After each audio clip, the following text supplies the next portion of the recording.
Syrian Symphony, New Compositions in Sight and Sound, is exactly that. It's new compositions by visual artists and by musicians. It's an exhibition where music is part of the experience.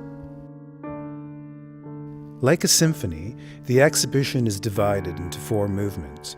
We have 4 pieces of music that one encounters throughout their journey. They're related to specific works within the exhibition, but they also speak to one another. There are many conversations between the experience of sound and the experience of sight.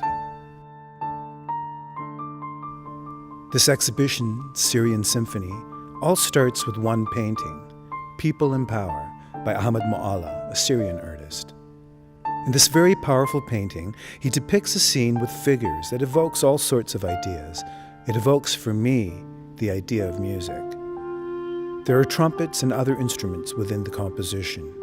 It appears there's a conductor conducting a great big orchestra, and that gave us the idea for Syrian Symphony.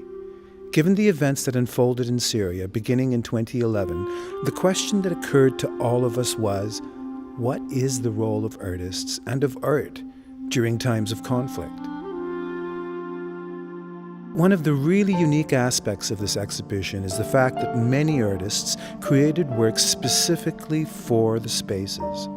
They responded to not only what's going on in Syria, but to one another and what's going on in the exhibition. So clarinetist Kenan Azmi recorded his piece, inspired and moved by Moalla's painting.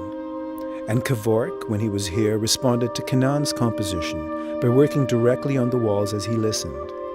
He used a monotype printmaking technique to create this painting, representing the displacement of people and the movement of cultures.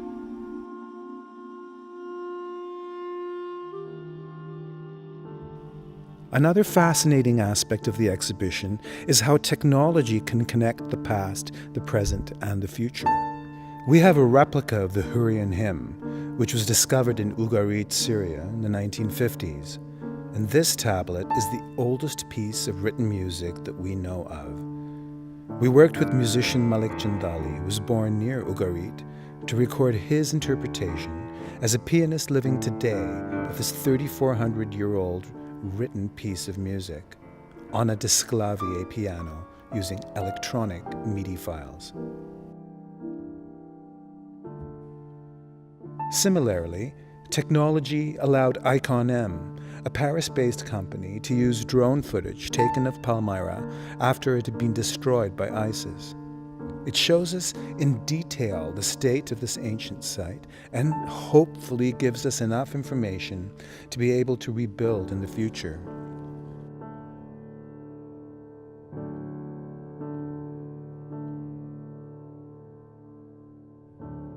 There are other artists who recorded musical pieces specifically for this exhibition.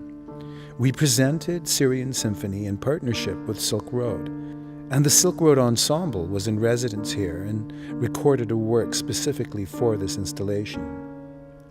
One of the joys of this exhibition was thinking about ways in which we could engage visitors. We invited newcomer musicians to record a piece, and we have portraits of newcomer families. Our team developed a series of symbols as a way to allow people to respond, not by having to write something, but by choosing an emotion that they were feeling as they experienced this exhibition. And we found something interesting, that the icon that was the most popular was the icon representing hope. And I think that is a message we do want to give through this exhibition.